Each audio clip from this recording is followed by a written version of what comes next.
Con este ciclo hemos querido invitarles a reflexionar sobre los cambios que se avecinan o que transforman nuestro entorno.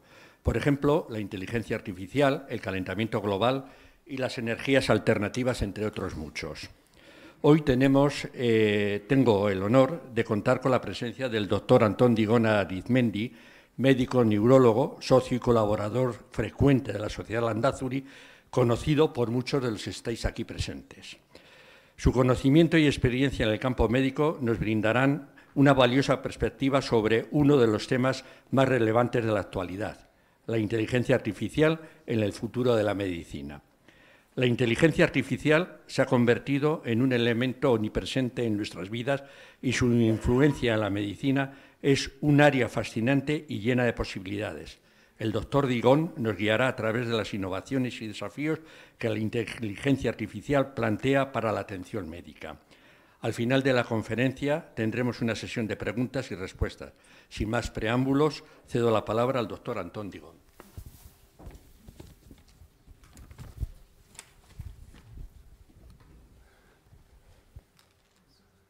Muchas gracias. Funciona.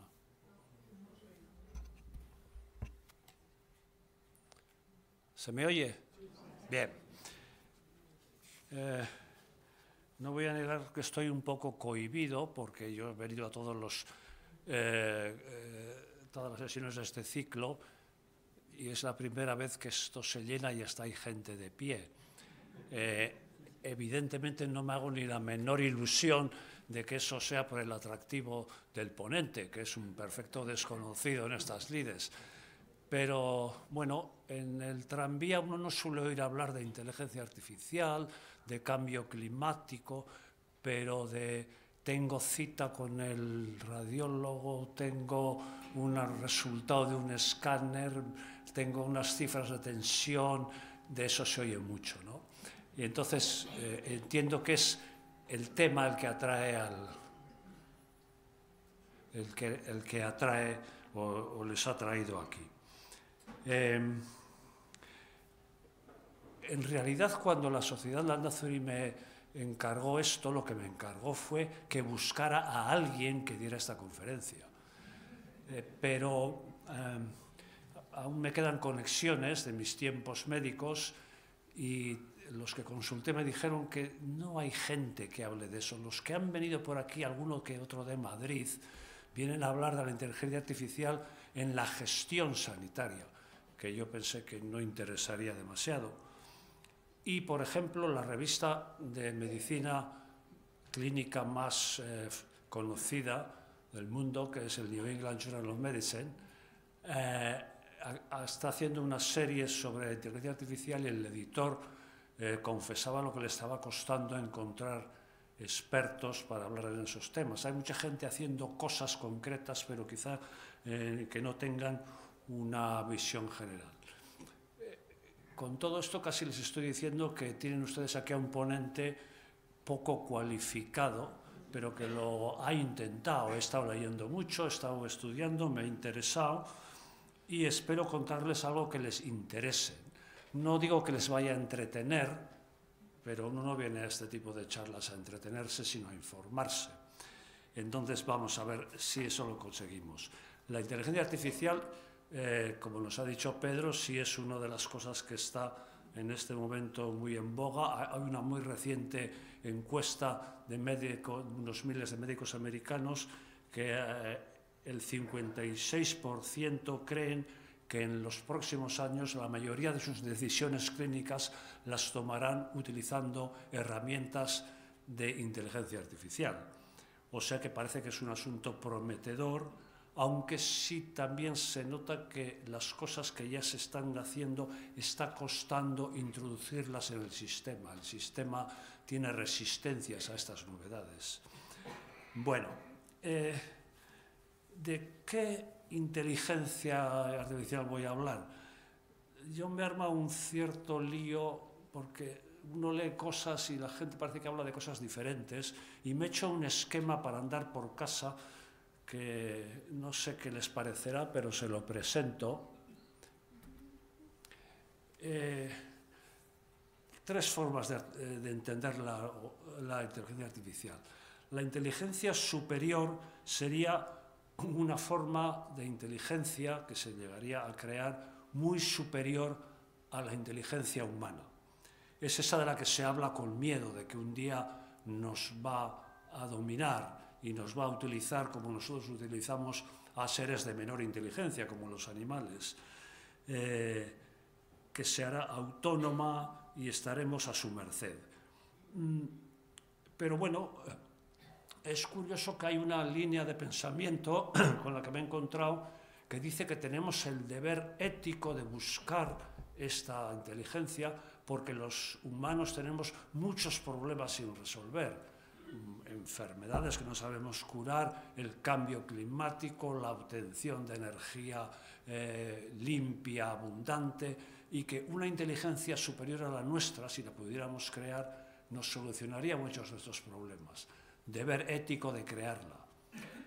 No sé si me suena un poco a ciencia ficción, pero lo planteo como lo cuentan.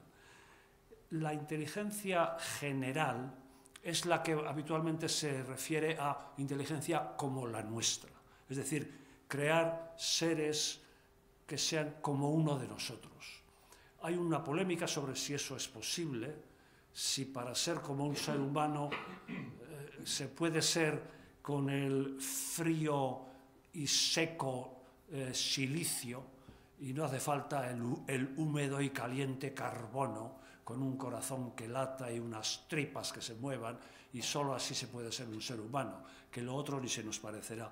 Pero hay quien opina que sí, y aquí sí que hay una polémica ética que se ve repetidamente, y es que estos sujetos, vamos a llamarle así, deberían, si fueran como nosotros, deberían tener categoría de ciudadanos y deberían tener derechos, deberían poder votar, deberían poder ser votados. Pero cuando yo sigo esta línea y me empiezo a imaginar a un lehendakari algorítmico, me da la sensación de que no, de que algo no me va con esto. Bien, y luego está la inteligencia artificial especial.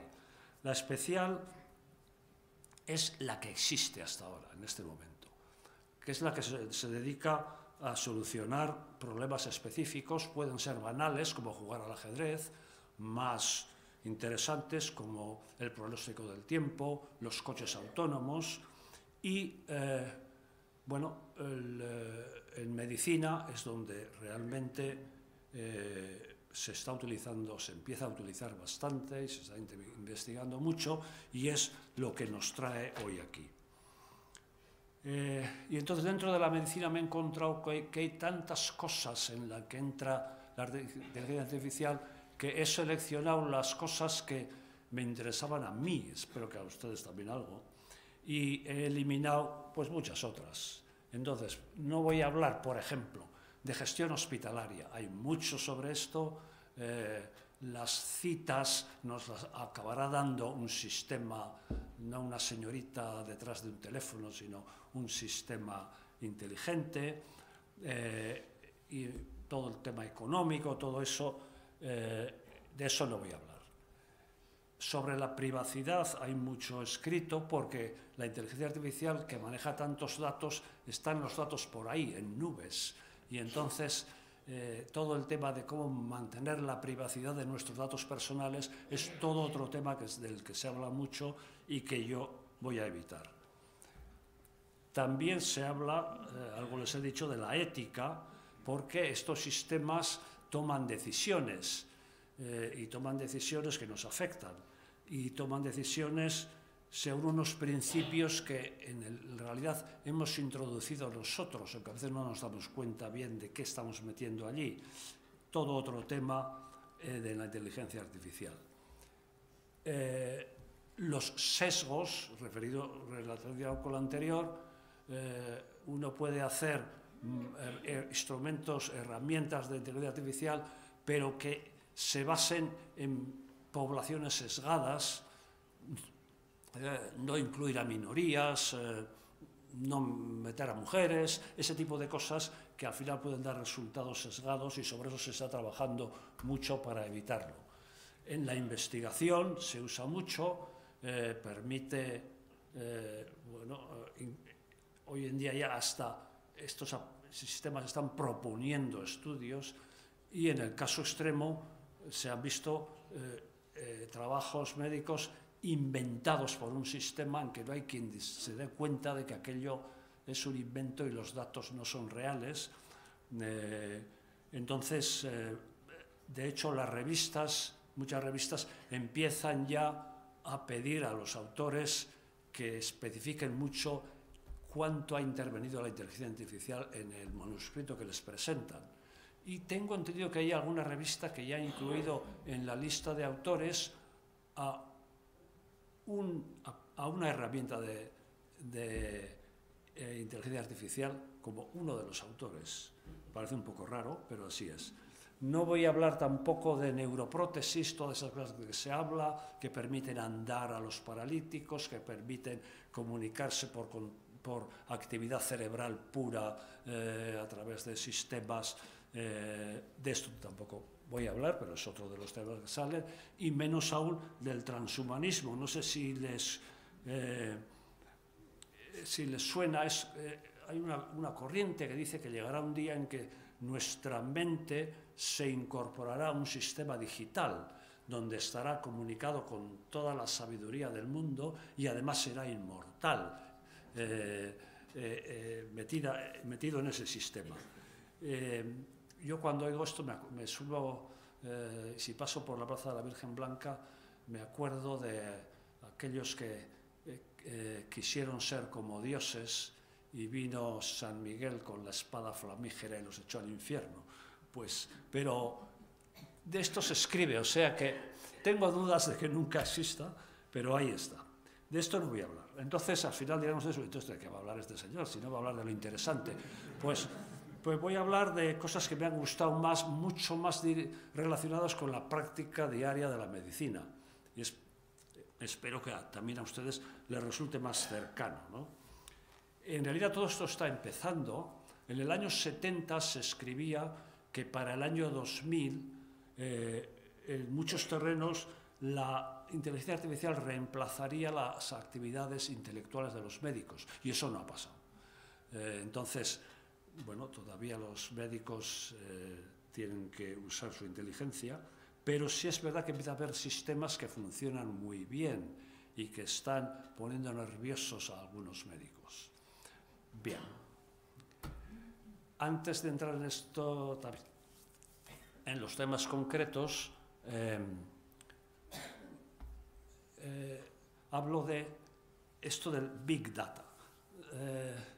El Big Data es una expresión inglesa latina que algunos quieren traducir como macrodatos o datos masivos, pero en general se usa la expresión tal como viene. De esta nos han hablado en este ciclo otros ponentes. Esto es básico para la inteligencia artificial, esta utilización masiva de datos. Yo recuerdo en alguno de los sitios donde he trabajado por poco tiempo en el extranjero, era un hospital donde tenían un sótano polvoriento donde había archivadas historias desde el siglo XIX, historias clínicas, que en realidad no tienen una utilización práctica. Hoy en día las historias están todas digitales, están todas en la nube, y entonces son accesibles. Y entonces la mente humana con tantos datos se desborda, y ahí entra la inteligencia artificial, que es capaz de no perderse, de descubrir líneas, de descubrir tendencias que están escondidos en todos esos datos y que a nuestra mente se le escapan. Y por poner algunos ejemplos, esto se ha visto, por ejemplo, en la pandemia, en las infecciones, con el incontable número de genomas del virus que se han repartidos por todo el mundo.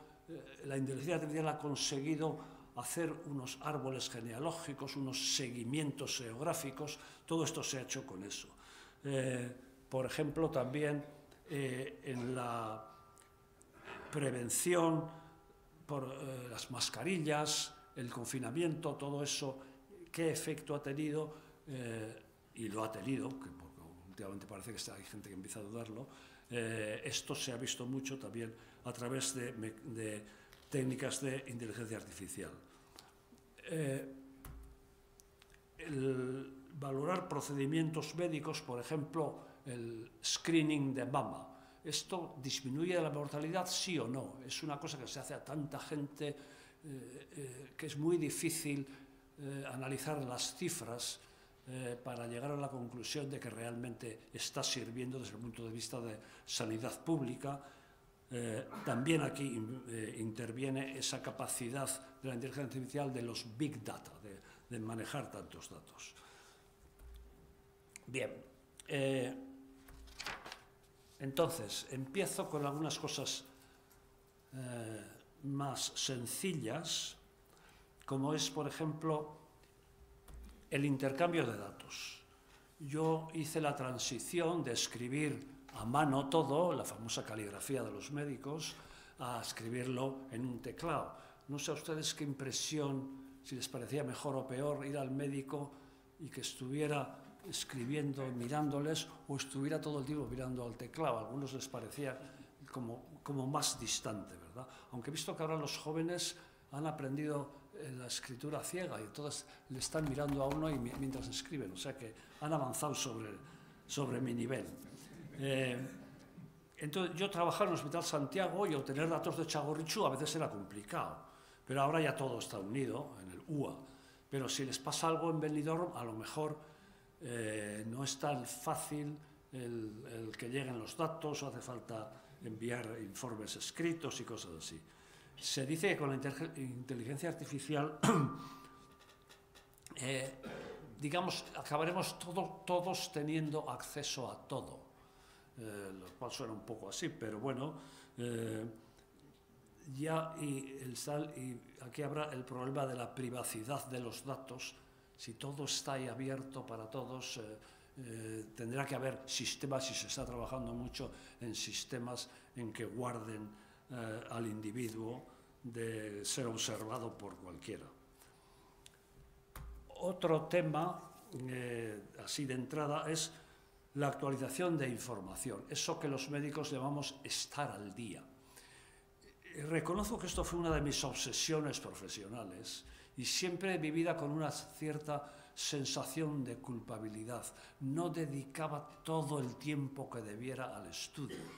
Y entonces, no sé si ustedes tienen recuerdos de su actividad profesional, recuerdos desagradables o casi pesadillas, pero hay una que para mí es recurrente, de aquel paciente al que yo le di un tratamiento, digamos, aceptable, porque no sabía que 3 semanas antes en una revista francesa de poca tirada se había publicado un tratamiento bastante mejor, que luego ya se hizo más conocido, pero en ese momento me pilló y entonces es algo con lo que de vez en cuando me despierto soñando, no es buena cosa. Entonces, yo a los últimos años ya estaba el Internet y yo, bueno, me lo facilitaba mucho y estaba suscrito a ciertos sistemas que le ponen a uno al día de una forma bastante fiable. Pero claro, esto crece exponencialmente. Cuando yo empecé a estudiar medicina, se decía que los conocimientos médicos se duplicaban cada 7 años. Cuando acabé, dicen que se duplicaban cada 3 meses. Y claro, ¿quién puede estar al día? Pues la inteligencia artificial, no la inteligencia de un pobre ser humano. Bien. Otro asunto con el que se está trabajando es la seguridad. Todos hemos oído y leído en el periódico esos errores médicos, ¿no? Parece que son cosas que venden el periódico. Yo creo que a veces enfatizan demasiado, pero es lo que hay. Es una actividad humana y tiene que haber errores. Y toda una línea en la que se está trabajando en la inteligencia artificial es tratar de evitar esos errores en el diagnóstico, en los tratamientos, en las cirugías, o sea que es otro de los campos de la inteligencia artificial. Bien. Y la inteligencia artificial lo que es muy buena es en el análisis de imágenes. Y entonces empiezo, para ya hablar de ciertas especialidades médicas, empiezo por la más imaginaria de todas, que es la radiología. Estuve pensando, debería enseñar yo aquí radiografías que quedan muy bonitas, pero no parece que tiene mucho sentido. O sea que sigo con mis diapositivas austeras de 4 palabras. Seguro que a todos ustedes les han hecho una radiografía y me imagino que a muchos una resonancia.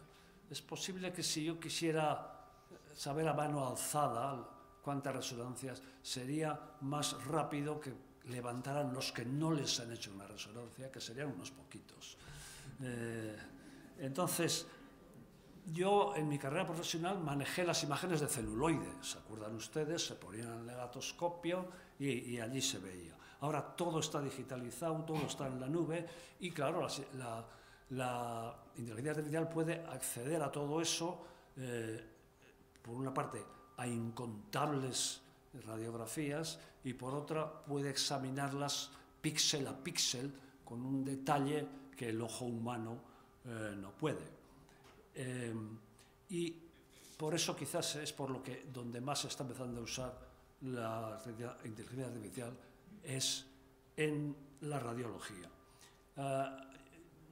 Yo tenía cierta idea de cómo ver una radiografía, pero me gustaba verla con los radiólogos porque era bonito ver cómo unos ojos educados, entrenados, veían mucho más que yo. Pero el jefe de radiología de mi hospital, que se jubiló más o menos como yo, me acuerdo que me dijo que en unos pocos años estas máquinas ya no van a dar solo la imagen, sino el diagnóstico. Tendrán incorporados un sistema de inteligencia artificial que darán el diagnóstico. Entonces, rápidamente les cuento algunos ejemplos de cosas en las que se está usando. Les suena la mamografía, ese screening que se hacen las mujeres para detectar el cáncer de mama en fase precoz. El análisis visual puede ser difícil, sobre todo, dicen en lo que llaman mamas de tejido denso, y no me voy a meter en terrenos escabrosos. Los sistemas estos han aprendido con miles de imágenes que pueden medir diferencias de densidad con enorme sutileza, más que nuestra visión.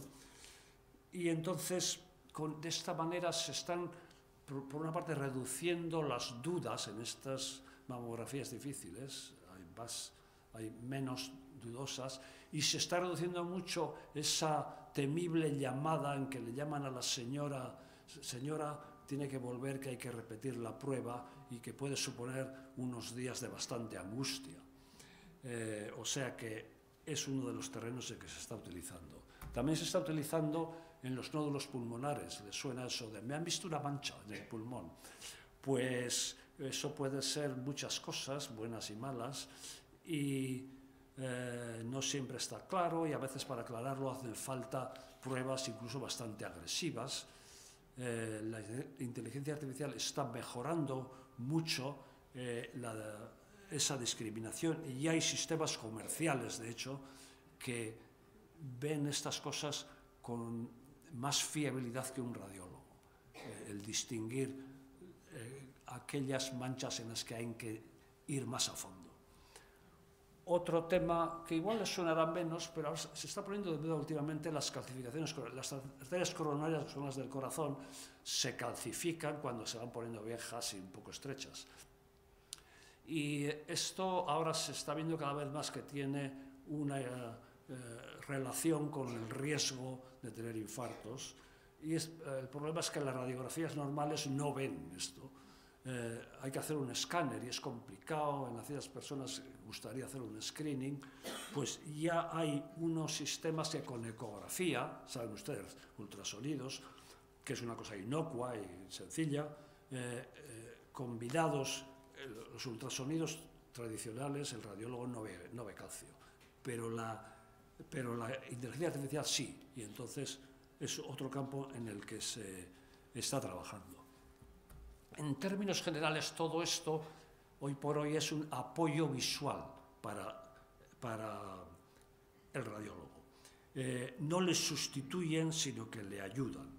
Son como sistemas de aviso. Por ejemplo, imaginemos que un radiólogo tiene que ver varias docenas de mamografías en una sentada. Es muy difícil para el cerebro humano mantener la atención y que en la mamografía 62 uno esté tan atento como en la primera, ¿no? Y se le pueden escapar cosas. Entonces, estos sistemas lo que hacen es, la radiografía primero pasa por un sistema inteligente que enciende lucecitas. Entonces el radiólogo le viene y dice, cuidado, esta la tengo que mirar más despacio. Entonces eso se ha demostrado, y se han hecho pruebas, se ha demostrado que radiólogos ayudados por este sistema obtienen mejores resultados que solos. El problema es que también me he encontrado con algún trabajo donde el sistema solo, sin el radiólogo, también obtenía mejores resultados, pero este es otro asunto al que luego mencionaré algo. Bien, estas ayudas, los artefactos de movimiento es otra cosa que se está viendo. Si ustedes le han hecho una radiografía les han dicho que estén quietos, pero si les han hecho una resonancia les han dicho que estén quietos bastante tiempo, porque si no aquello sale muy borroso. Entonces se están incorporando a las máquinas estas sistemas de inteligencia artificial que no sé lo que ven, saben distinguir las diferentes posiciones que adopta uno en el movimiento, incorporarlas a una posición única, y al final te dan una placa, una radiografía que es como si no te hubieras movido. O sea que es una ayuda que parece útil. Otra cosa es los no radiólogos, porque aquí en Vitoria estamos mal acostumbrados. Uno va a urgencias y le hace una radiografía y la ve a alguien que entiende. Y si es complicada, hay un radiólogo de guardia que le echa un vistazo y que hace un informe.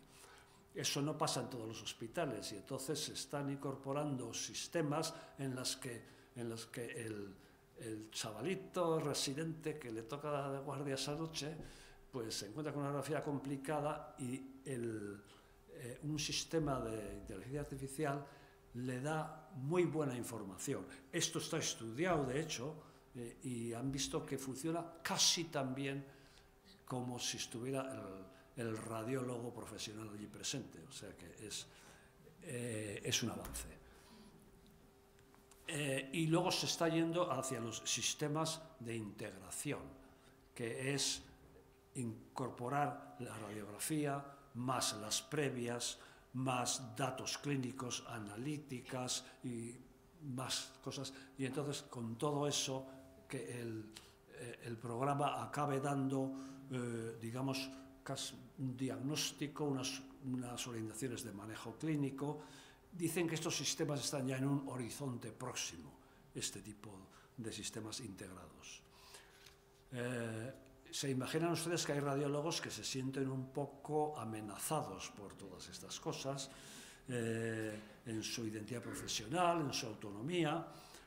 En general, sí aceptan que su especialidad va a cambiar, pero de momento tienen un copiloto que les ayuda, no un piloto sustitutivo.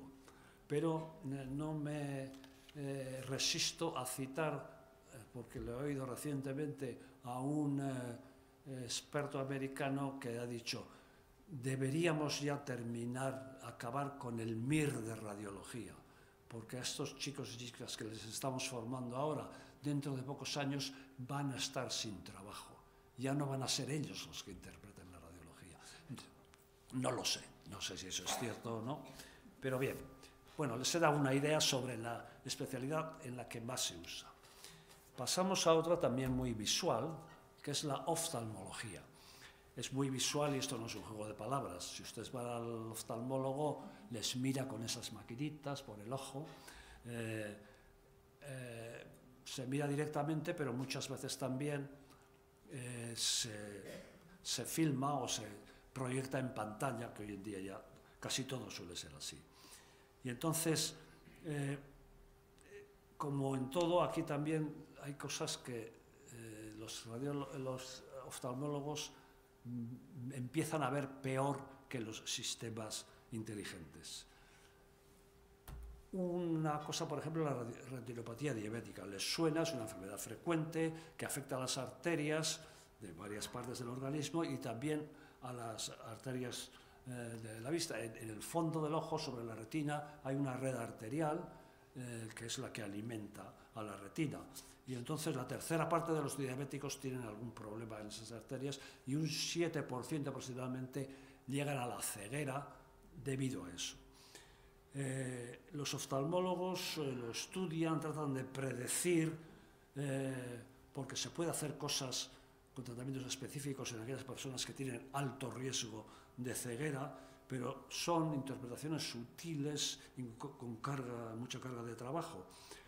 En este caso, ha habido un estudio en el que a 50 oftalmólogos les han dado 100.000 retinas, fotos de retina, y unos meses para que las vayan estudiando de retinas de diabéticos y vayan contando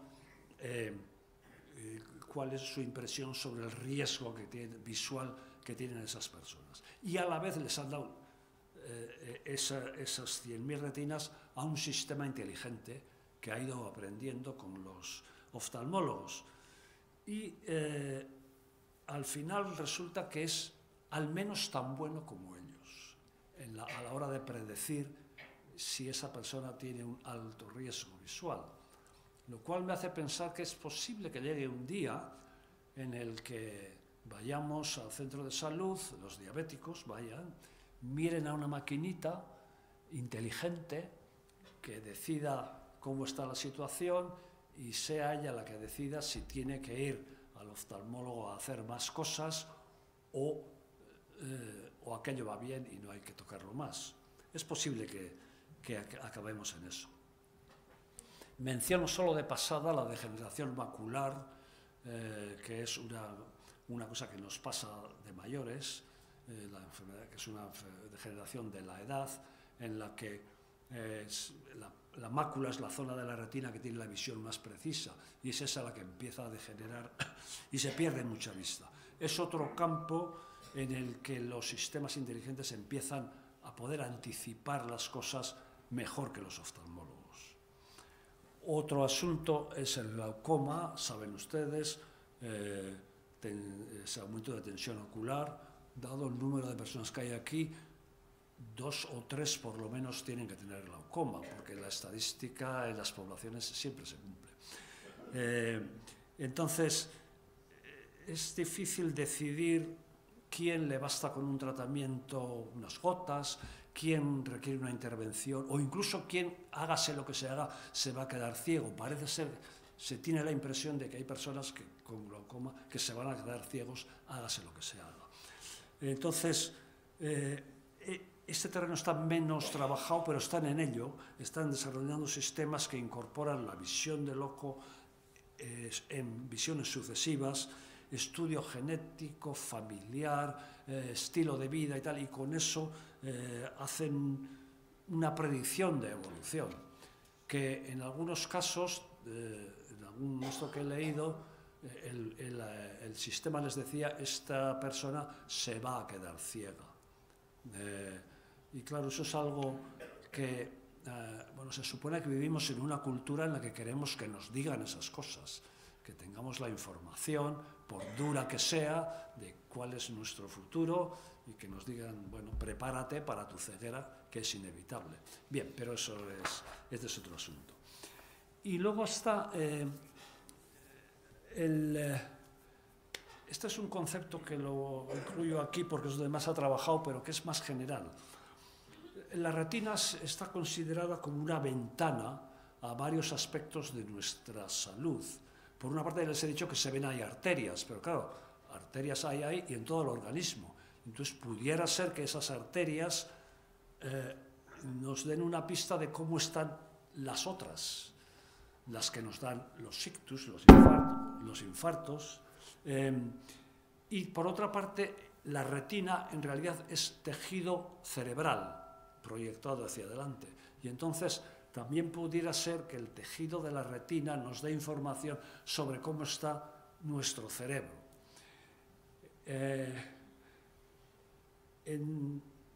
esta ocasión es un trabajo que me parece fascinante. Al sistema no le dan unas imágenes y le dicen, este tiene glaucoma, este... No. Le han dado el que está leyendo ya se está acercando a los 2 millones de retinas humanas normales estudiadas. Y las estudia con un aprendizaje autosupervisado.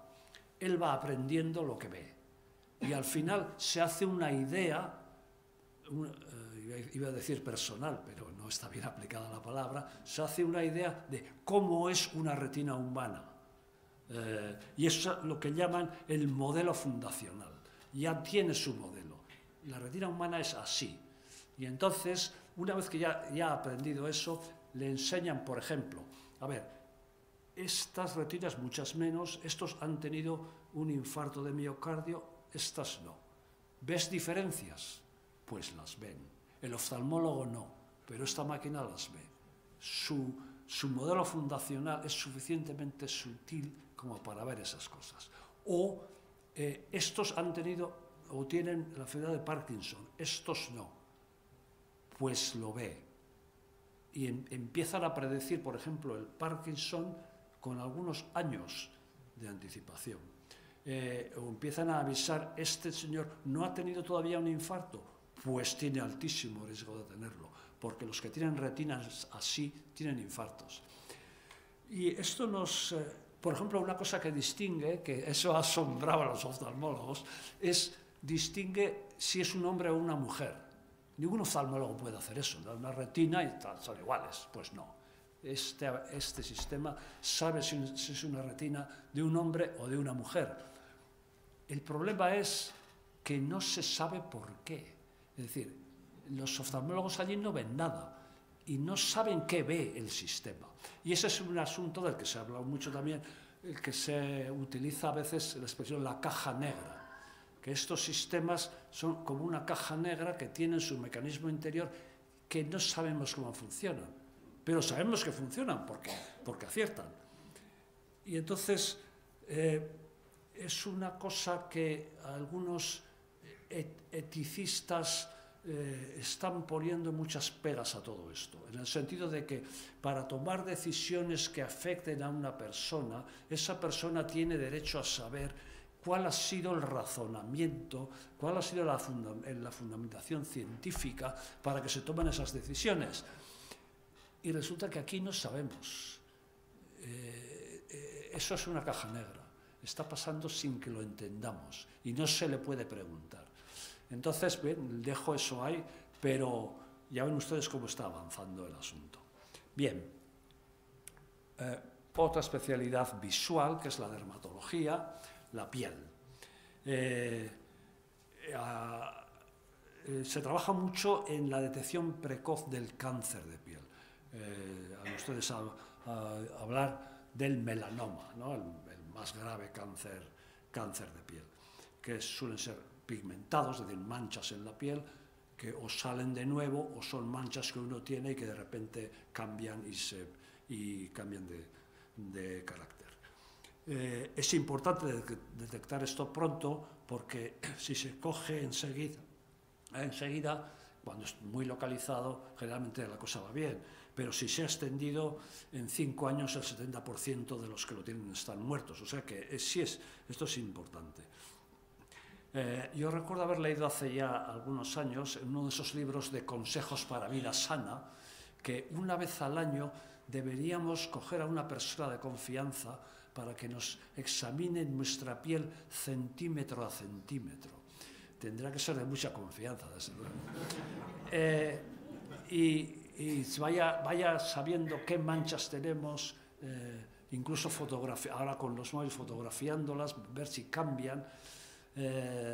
Esto evidentemente lo hace mucho mejor un dermatólogo, pero ustedes ya saben que no siempre es fácil tener cita con el dermatólogo y menos para que me mire, sin más, sin tener un problema, ¿no? Y además los dermatólogos reconocen que no son muy buenos distinguiendo la malignidad de estas lesiones.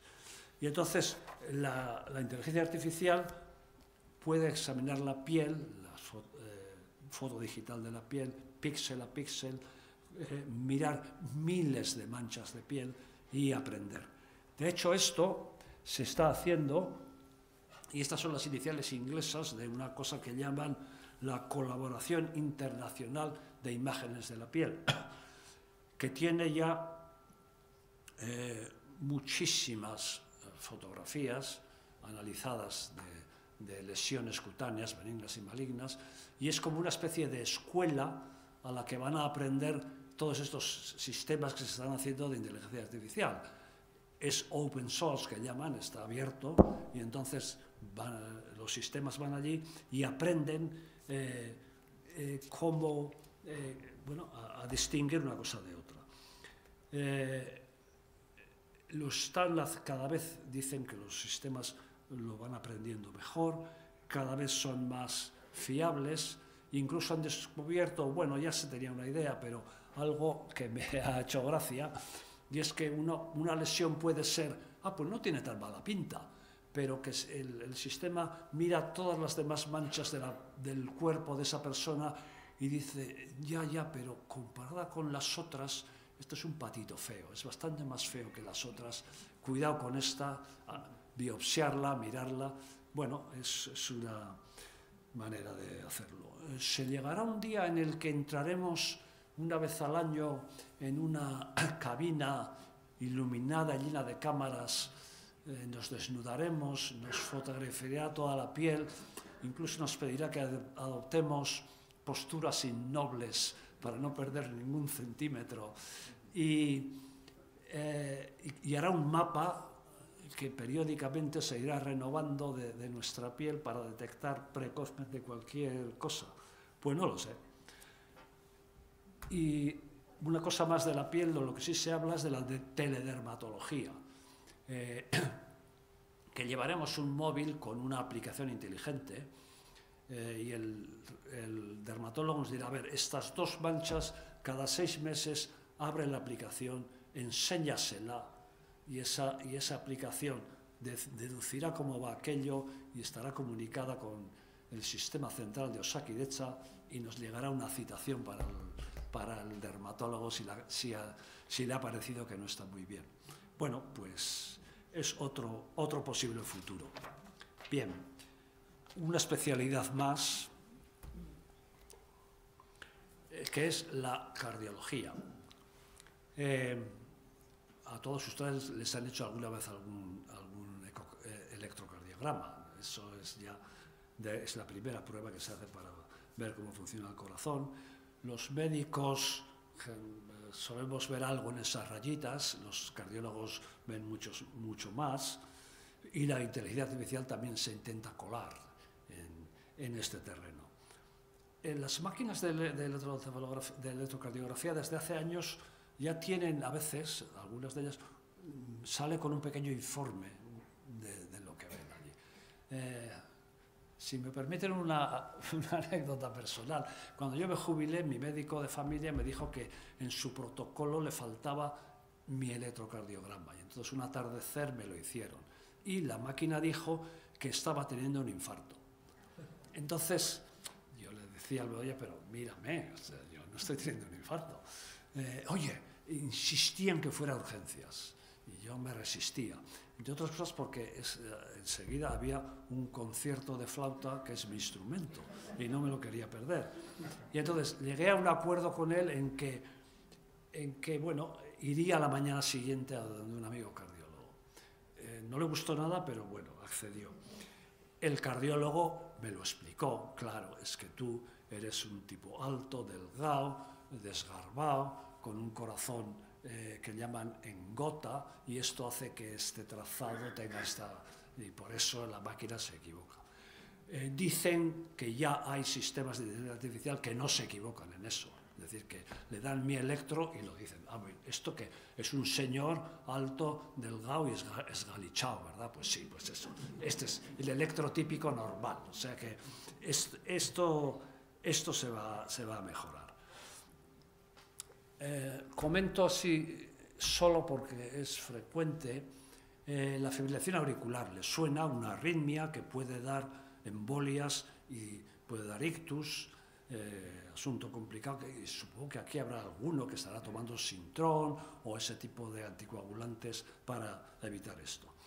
Entonces, hay personas que tienen lo que se llama fibrilación auricular paroxística, o sea que cuando uno les ve no lo tienen y de repente hay momentos en que se dispara y luego se para, y en ese momento puede estar el peligro, y el médico, y eso me ha pasado a mí, pues no lo sospecha.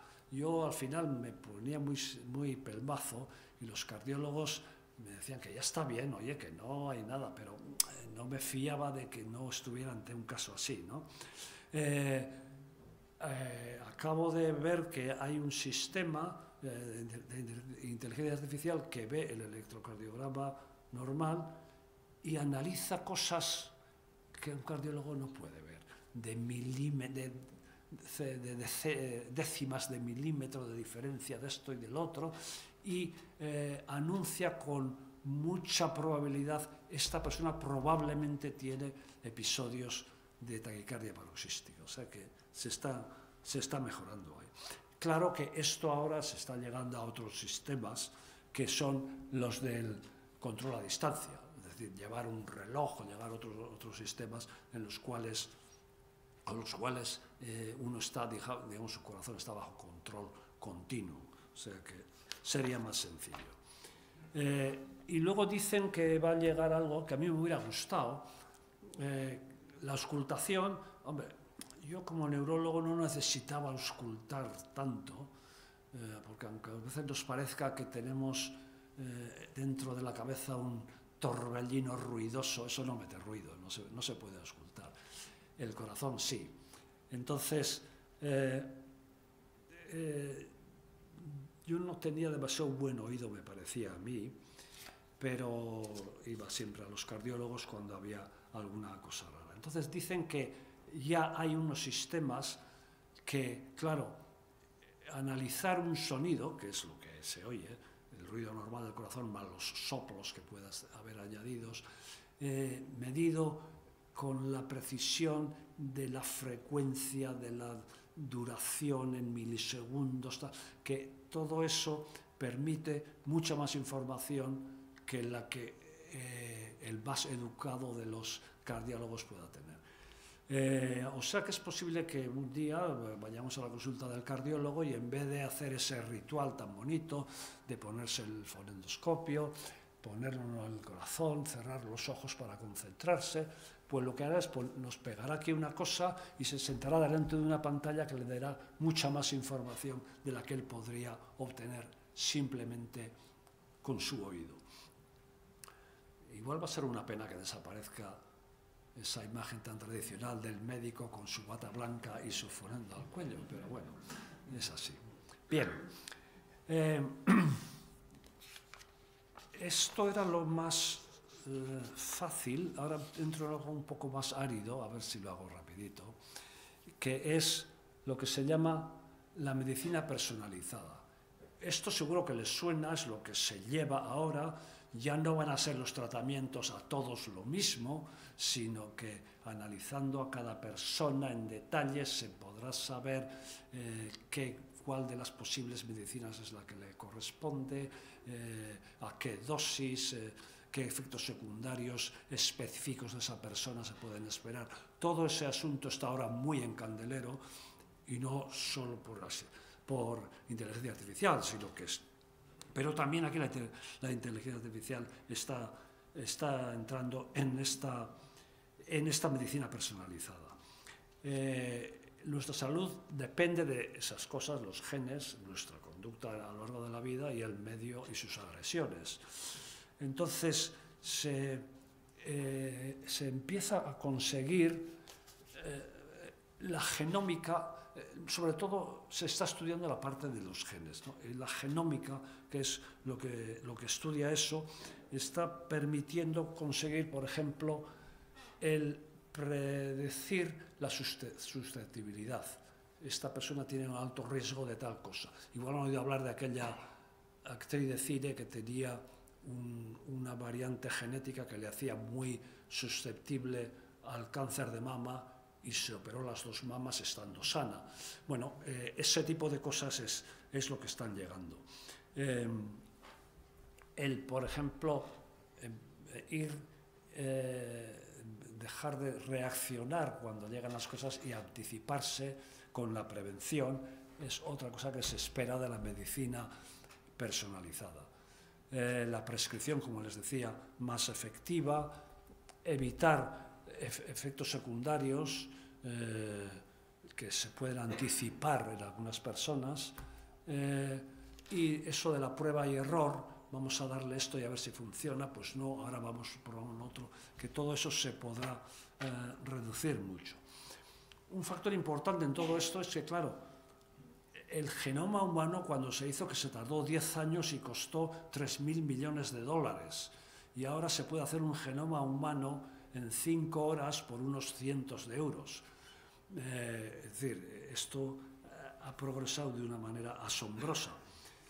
Y, claro, esto me mete en un campo que es muy complicado. Yo leer a los expertos en genética es algo que yo he llegado tarde, yo ya no puedo realmente entenderles, pero para que se hagan una idea básica, los niveles de estudio es, por una parte, la genómica, que es estudiar el ADN, el ácido desoxirribonucleico, los genes, es decir, los genes, compararlos con secuencias de referencia que están todas almacenadas, y aquí hay dos conceptos que les tienen que sonar. Uno son las mutaciones. Hay ciertas mutaciones en el genoma que condicionan necesariamente una enfermedad. Y luego están, quizá les suene menos, los polimorfismos. Es decir, todos tenemos genes casi iguales, pero no del todo iguales. Pequeñas diferencias que no nos ponen enfermos, simplemente somos distintos. Pero que es lo que se está estudiando. La conjunción de ciertos polimorfismos es lo que nos hace, nos individualiza con respecto a la sanidad, a las medicinas, a nuestra reacción, a la forma como enfermamos y todo eso. Entonces, este es un tema que se está estudiando mucho.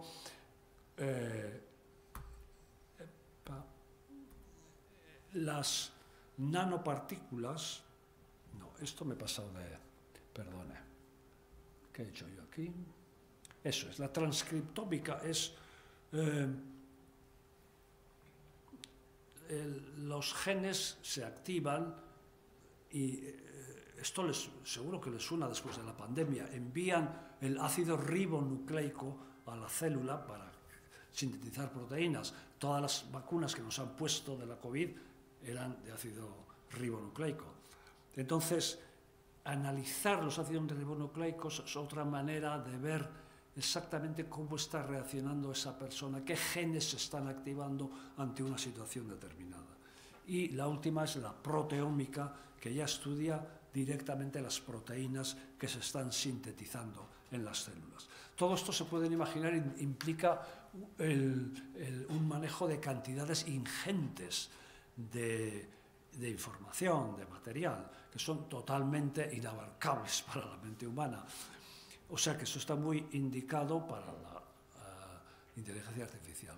Como curiosidad, la FDA, que es esa entidad americana de sanidad, todos los años, en los últimos años, está haciendo un concurso que presenta un asunto genómico complicadísimo, y entonces los equipos que están desarrollando este tipo de programas de inteligencia artificial compiten a ver cuál de los programas lo ve mejor, lo analiza mejor, obtienen más información de ello y se declara un ganador todos los años. Y dicen que cada año lo están haciendo mejor, o sea, todo esto está progresando.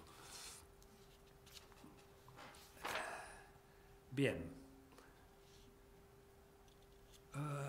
Voy a saltarme una cosa, que son unas palabras muy raras. Y me voy a algo más fácil, que son los portables, algunos llaman.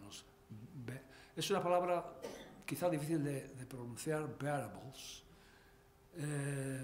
y difícil de traducir. Portables son cosas que uno lleva encima o lleva puestas, ¿no? De hecho, debe ser difícil de escribir porque esta palabra ha aparecido una vez en esta pantalla, en este ciclo, y mal escrita.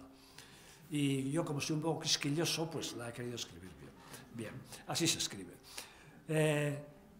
Bueno, yo llevo un móvil que se empeña en decirme lo que ando, cuántas calorías gasto, qué bien voy, y esas cosas no le hago ni caso, pero ahí está. Pero se dice que en un futuro no lejano estaremos muy conectados a sistemas, y he leído algunos casos que me han gustado, por ejemplo, como neurólogo. Ustedes saben que el Parkinson enlentece mucho los movimientos. Para cuando uno nota eso, ya ha perdido un 70% de esas células que se están muriendo y que causan la enfermedad, pero no se entera hasta que ya han llegado a ese, le queda solo el 30%. Pues han hecho un estudio en el cual a muchas personas les ponían un reloj de estos inteligentes que captaba el movimiento, y entonces estaba conectado a un sistema de inteligencia artificial que analizaba los movimientos de las personas.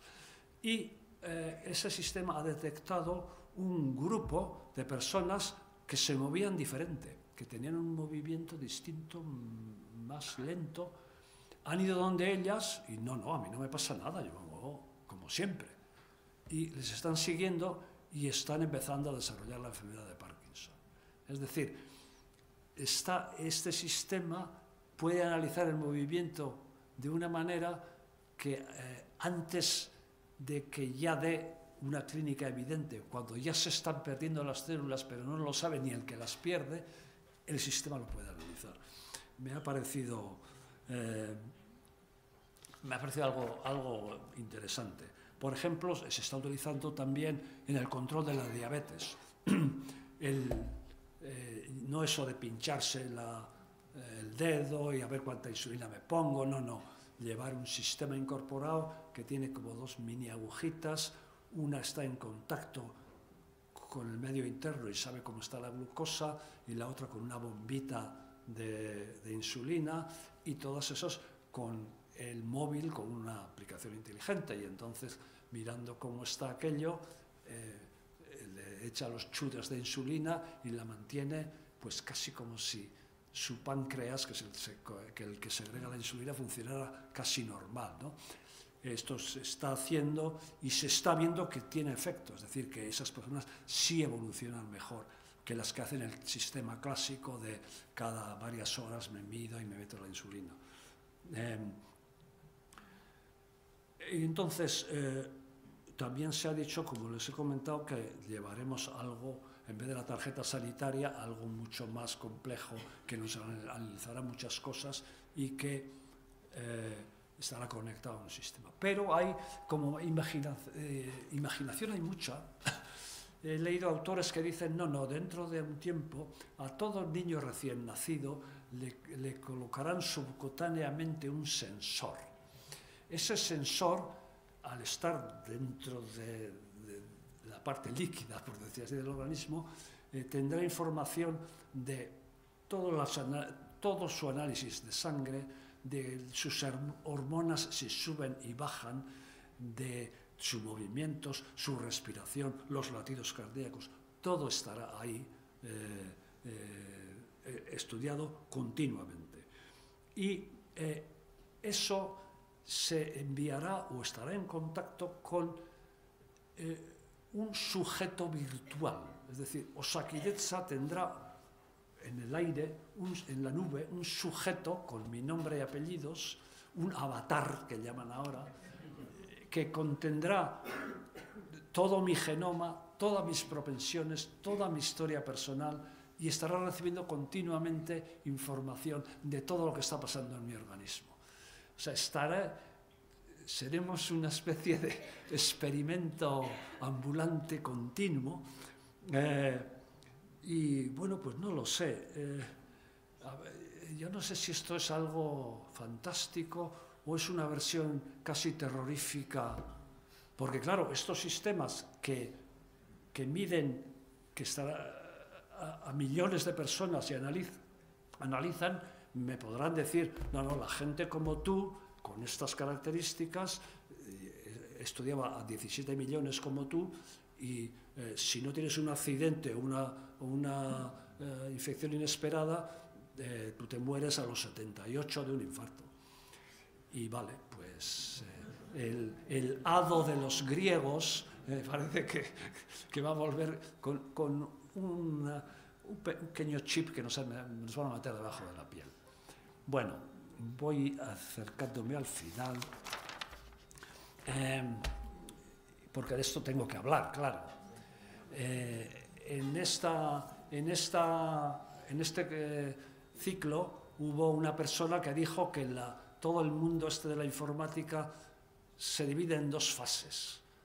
La primera hasta noviembre de 2022 y la segunda desde entonces, que es cuando salió este famoso, el ChatGPT, el transformador reentrenado generativo. Aquí hizo algunas demostraciones uno de los ponentes que nos dejó un poco anonadados, la verdad. Entonces, este aparato está entrenado leyendo prácticamente todo lo que los seres humanos hemos escrito, hemos pintado, hemos esculpido, está todo allí, ¿no? Y en este momento se habla con él a través de teclado, pero ya se va avanzando a que sea una conversación verbal. Yo no he accedido al sistema, me he resistido de momento y espero que no, para mí ya es tarde, pero reconozco que he leído mucho sobre, y de hecho, documentos producidos por esta máquina, y estoy, bueno, pues muy asombrado y casi asustado, ¿no? Porque sabe mucho más de lo que yo he sabido nunca, eso está muy claro. Se han hecho pruebas de qué tal haría el examen de Mir y sacaría una de las mejores plazas. O sea que es así. Si se le pregunta algo que tiene una respuesta firme, la contesta bien seguro. Y si se le pregunta algo que tiene, bueno, cosas que tienen varias posibles respuestas, es cuando se pone más interesante, porque explica las diversas posibilidades, indica cuál parece más probable, fundamenta, razona por qué, aporta la evidencia científica de por qué está diciendo eso. Habrán oído hablar de que algunas veces este sistema tiene alucinaciones. Hay autores que no les gusta eso, dicen, alucinación, eso es antropomorfizar al sistema. No. Una máquina tiene averías, una máquina tiene desperfectos, no tiene alucinaciones, eso tenemos solo nosotros. Bien, pero también he visto una prueba con el ChatGPT en el cual, en efecto, hizo un comentario dudoso o discutible, se lo volvieron a pasar, míratelo otra vez, y lo volvió a analizar y matizó mucho, y sí, esto más bien tal. Quiero decir que hasta se sabe corregir a sí mismo. ¿Se está utilizando en medicina? Bueno, se empieza. Una cosa son por ejemplo, las notas médicas. Les he hablado antes de mi paso del escribir al teclado. Pues ahora dicen que va a haber un tercer paso, y es que uno está en la entrevista con el paciente en la consulta y el ChatGPT la está oyendo.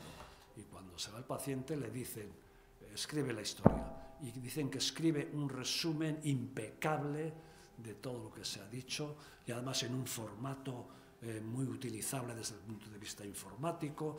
Es decir, quita todo ese trabajo, lo cual, bueno, pues puede estar bien. Quizá los que más me han impresionado son los ejemplos de consulta médica. Porque, claro, uno en la vida profesional le enseñan que hay que desarrollar esa habilidad que todavía se llama juicio clínico, de valorar lo que te están contando, colocar los datos dentro de un contexto de los conocimientos médicos, recordar los experimentos, la ciencia en la que te puedes basar, pedir las pruebas adecuadas y tal. Y resulta que el ChatGPT es muy bueno haciendo esto. Hace unos diagnósticos estupendos. Si te olvida preguntarle algo relevante, el ChatGPT lo pregunta, porque se te ha pasado, pero a él no. Y entonces, como digo, explica en qué basa su opinión. Realmente es las cosas que yo he visto, como digo, escritas, es muy espectacular. Claro, ir con eso tiene que ser como pasar consulta con el mejor catedrático, ¿no? Y, no sé. Y dicen además que van a ir mejorando muy rápido estas cosas. O sea, de hecho, ya es la segunda versión del ChatGPT que ha superado en bastantes aspectos a la primera. Bueno, y está, como digo, empieza a haber sistemas relacionados o parcialmente conectados con este, que son los que hablan, los chatbots. Lo de chat es charlar en inglés, ¿no? Si ustedes han ido a urgencias, habrán visto que ahora les hacen ver un triaje. Generalmente una enfermera, enfermero, habla con ustedes a ver qué pasa y tal, y decide a qué sección de urgencias tiene que ir. Pues esto lo empiezan a hacer sistemas inteligentes y dicen que no lo hacen peor que los humanos. Es decir, que probablemente llegará un día en que iremos a urgencias de Txagorritxu y no será un robot, sino, creo yo, sino probablemente una pantalla con un rostro atractivo de una enfermera que nos empezará a preguntar cosas, contestaremos, nos hará todas las preguntas para situar el problema y al final hará un informe y ya decidirá, esto le paso al doctor tal, que nos recibirá con todo escrito, todo bien puesto, sugerencia de qué pruebas hay que hacer. Parece que eso va a venir. Bien, y más se habla en psiquiatría, que se podría dar un paso más incluso, porque hay personas a las que les vendría bien de vez en cuando pues una charlita breve de apoyo, ¿no? Bueno, yo tengo mis días también, no sé, creo. Pero claro, los psiquiatras y psicólogos están muy ocupados. Entonces, ha habido en Estados Unidos un incidente interesante, y es que había una aplicación en la que uno paga y se comunica por teclado con una persona concreta, con su nombre, personas que tienen problemas, lo que sea, en su vida normal, y entonces para consultar dificultades, salir de momentos de apuro y tal, es un sistema que, bueno, que funciona como una especie de teléfono de la esperanza, pero un poco así más tecnificado. Y entonces recientemente se les ocurrió a clientes nuevos que eso lo hiciera un sistema inteligente, no una persona. Y la cosa iba muy bien. Es decir, esos sistemas mantenían unas conversaciones muy buenas, pero hubo una filtración y se enteraron. Y esas personas se sintieron profundamente traicionadas de saber que estaban hablando con una máquina. Aquí los especialistas en ética son tajantes. Tenemos derecho a que no nos engañen. Tenemos derecho a saber si estamos hablando con un ser humano real o con una máquina. Eso insisten mucho y, de hecho, en las normas que está preparando la Unión Europea también incluyen ese tipo de condicionamiento. Bueno, yo en algún aspecto quizá no estoy tan seguro, porque hay sistemas que empiezan a utilizarse ya, por ejemplo, en residencias de ancianos, como una especie de compañía para los ancianos. Y entonces, lo mismo que uno puede llevar, hay aplicaciones que uno lleva en el móvil con diferentes tipos de música para según qué momentos. Música para momentos que uno está más apagado, o que quiere dormirse, o que quiere estimularse. Y entonces, no veo por qué no sería posible llevar un chatbot en el bolsillo con el que pueda mantener una conversación inteligente, estimulante, sabiendo que es una máquina, pero que me va a responder con brillantez, con ánimo. Bueno, no lo veo como una aberración. No sé, igual estaré equivocado. Bien.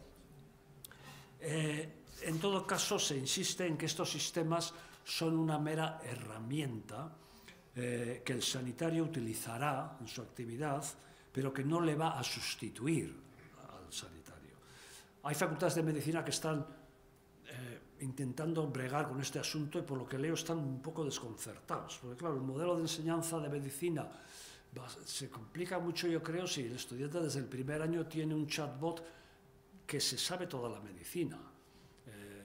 Y luego los médicos hemos sido educados en tener que ir aprendiendo toda nuestra vida profesional, pero ¿cómo se compagina esto con el hecho de que cualquier pregunta puede ser contestada de manera inmediata y fiable? Pues bueno, es todo un asunto que se está manejando, ¿verdad? Otra posibilidad es el que la utilización individual, es decir, ¿para qué voy a ir yo al intermediario, que es el sanitario, si tengo en el bolsillo un sistema que sabe más que nadie de medicina? Cuando apareció Google, los médicos empezamos a ver que ciertos pacientes venían muy leídos a la consulta, ¿no? Y nos ponía un poco nerviosos, no lo voy a negar. Pero bueno, aquello no era tan fácil de entender quizá. ChatGPT es buenísimo dando explicaciones. He leído una que le dijeron que explique primero a un estudiante de instituto y luego a un neurólogo qué es eso de la insuficiencia déficit dopaminérgico gangliobasal parkinsoniano. Y lo explicó de una manera, yo siempre he presumido que explico bien cosas un poco así, pero me parece que lo hacía mejor que yo. Es decir, dos explicaciones preciosas. Entonces, bueno, ahí está ese asunto. No creo, aunque no sé, se convertirán las consultas en un diálogo a tres bandas con el paciente, el médico y ChatGPT, que estará allí oyendo, opinando, aportando. No lo sé, supongo que no.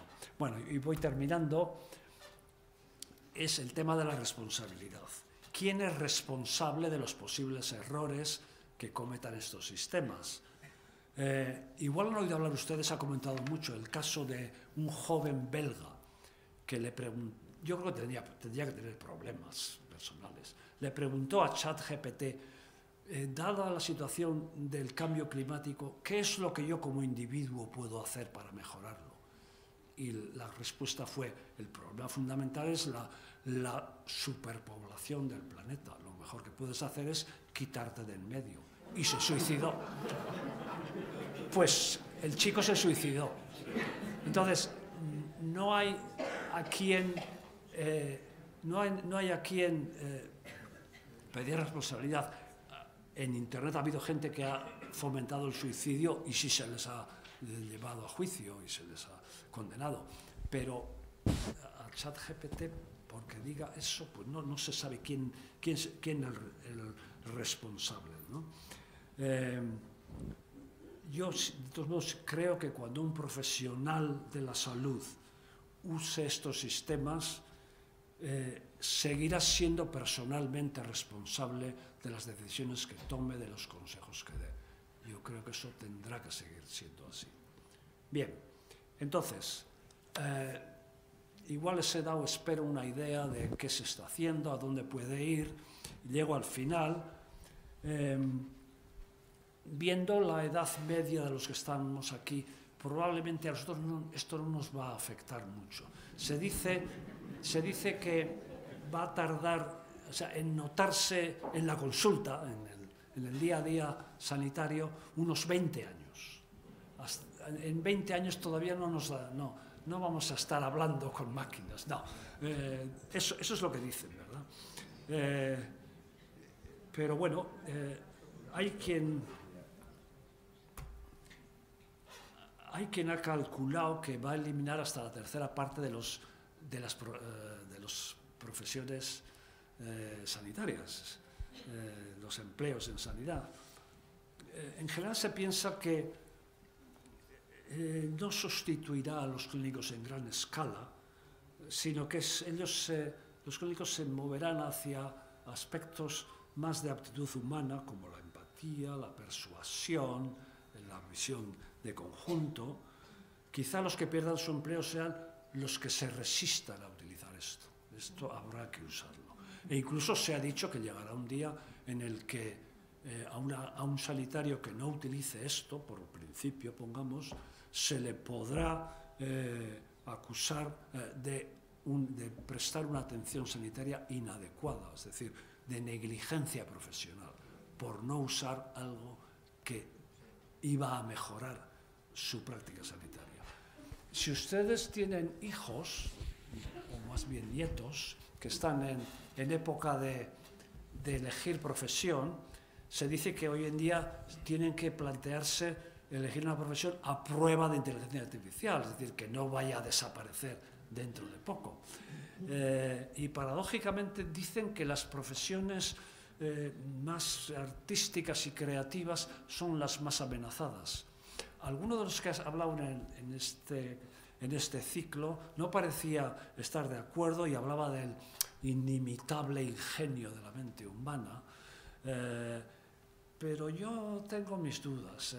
Esto es una cosa que arrastramos, este idealismo desde Platón, pero yo que soy más darwiniano, yo veo la mente humana como una herramienta seleccionada por la evolución para supervivencia y procreación, y que tiene grandes capacidades y que después de milenios de acumular cultura, pues quedamos bastante bien, pero que somos, bueno, es una herramienta muy imperfecta, muy manipulable, la psicología experimental lo dice, se nos engaña, se nos dirige con mucha facilidad, y entonces no veo por qué no vaya a ser superada funcionalmente, hasta en aspectos incluso artísticos, por otros sistemas inteligentes. Y bueno, a pesar de eso, yo había pensado terminar esta charla con un canto al ser humano, a la relación, a la empatía, y para fastidiármelo, no sé, el día 11 de este mes se ha publicado un trabajo que les comento, y es que han hecho un experimento con 20 personas que están entrenadas, esto se usa, a actuar como si tuvieran enfermedades determinadas. Se usa para exámenes, por ejemplo, de médicos, a ver si los médicos saben hacer bien la historia y enterarse de lo que tienen. Entonces, esas personas han hecho, esas 20, 150 entrevistas por pantalla, simulando enfermedades diferentes de diversas especialidades, con 20 médicos de atención primaria y un sistema de inteligencia artificial educado para hacer ese tipo de trabajo. Resultado, los expertos que han analizado cómo ha funcionado la cosa concluyen que el sistema de inteligencia artificial era al menos tan bueno y muchas veces mejor que los médicos en hacer las preguntas correctas, razonar y llegar a los diagnósticos concretos. Pero lo que más me ha tumbado es que cuando les han preguntado a los sujetos por cómo había sido la relación, quién había resultado el más cercano, el más empático, pues ha sido el de la inteligencia artificial. He estado dándole vueltas para buscar por qué esto habrá sido así, que no es un sistema muy realista el de la pantalla, pero bueno, así está. O sea que ya ven ustedes, vienen cosas muy... no nos va a tocar a nosotros, pero vienen cosas que van a cambiar mucho la medicina, pero yo, permítanme aún así terminar demostrando que soy inevitablemente de la vieja escuela. Y entonces que en una situación tan cargada como es la de estar enfermo, cosa que yo he visto en tantas personas, pero yo también he estado en esa situación, o sea que sé de lo que hablo, uno quiere sin duda la mejor medicina y la inteligencia artificial va a ayudar a que sea la mejor medicina. Incluso va a liberar de funciones rutinarias a los sanitarios para dedicarse más pues, a ofrecer esa comprensión, esa empatía, esa confianza, incluso hasta ese buen humor. O sea que yo confío en que en medio de esta parafernalia algorítmica sigamos buscando y sigamos encontrando una relación humana. Muchas gracias.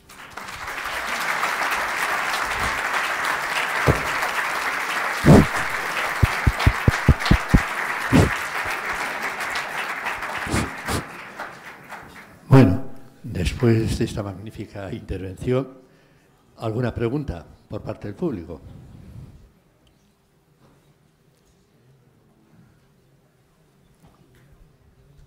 Hola, quería preguntar, a ver, sé que en Miñano está habiendo ahora bueno, pues no sé, un experimento de alta tecnología junto con médicos catalanes, y como ha salido ahí la nanotecnología, lo que pregunto es si este proyecto que hay para intervenir en el cáncer de vejiga, cuando se pone la quimioterapia, que es a nivel de justo intervenir en el punto donde hay ese problema de salud, ¿eso es la alta tecnología o también tiene que ver en la investigación con lo que estamos hablando? Tiene en parte que ver. Sí, se ha dado cuenta que me he saltado esa zona porque me estaba alargando. Sí, porque ustedes saben que todas las células al final se relacionan con todo a través de su membrana, los llamados receptores de membrana. Es el que usa el virus de la COVID para entrar en ciertas células, aplicándose a un receptor de membrana. Entonces, con la inteligencia artificial que maneja también los datos,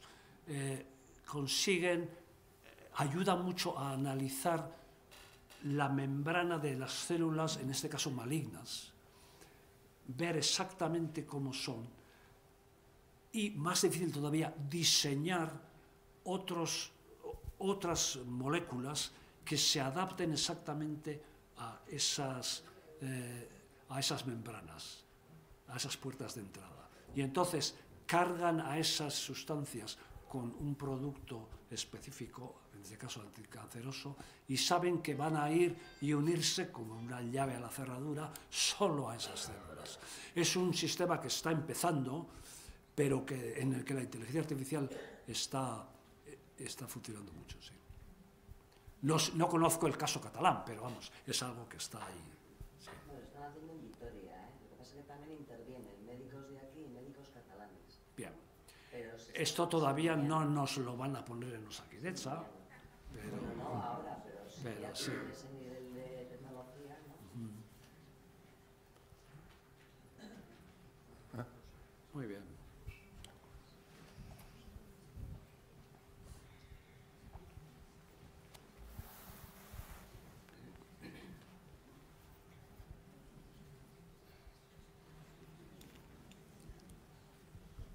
Buenas noches. Lo primero de todo, felicitar al doctor Diego por su exposición en un tema tan difícil y nos lo ha puesto muy claro. Mi pregunta va por si, con la incorporación de todas estas técnicas de exploración tan sofisticadas, no nos estamos olvidando de la exploración clínica. El médico, cuando llega al paciente, lo primero que tiene que hacer es darle la mano y ver si suda, si está dura o blanda o qué. Luego, identificarle el nombre, identificarse a sí mismo. Hay muchísimos médicos hoy en día que no llevan fluoroscopio porque les parece denigrante. Y antes de explorar a un paciente a ver si tiene, ya sabe lo que es la SEGE, le mandan una resonancia y no se han levantado de la silla.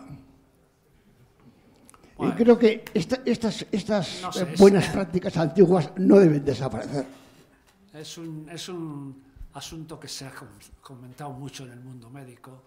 Es cierto que yo aprendí todas esas sutilezas de la exploración neurológica, donde podía decir exactamente cuál de los cordones de la médula era el que estaba y en qué zona afectado.